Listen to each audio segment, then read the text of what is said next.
kilo टमाटर 80 रुपए kilo कितने 100 रुपए किलो 100 रुपए किलो 100 रुपए किलो 100 रुपए किलो 100 रुपए किलो ऐसी हाँ बड़े 100 रुपए किलो 100 रुपए किलो 100 रुपए किलो 100 रुपए किलो 100 रुपए किलो 100 रुपए किलो 100 रुपए किलो नींबू 100 रुपए किलो 100 रुपए किलो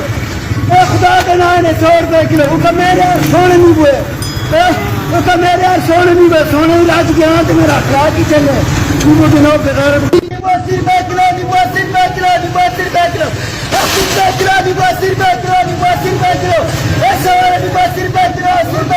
100 नींबू 80 रुपए किलो 80 रुपए किलो 80 रुपए किलो 80 रुपए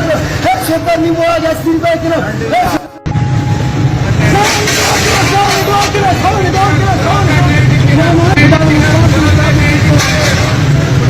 रुपए किलो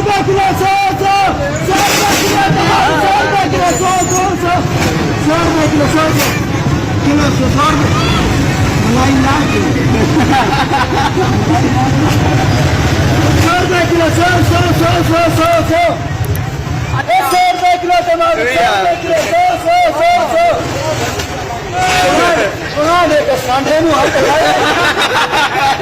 सुना एक बच्चे नु हाथ लगाया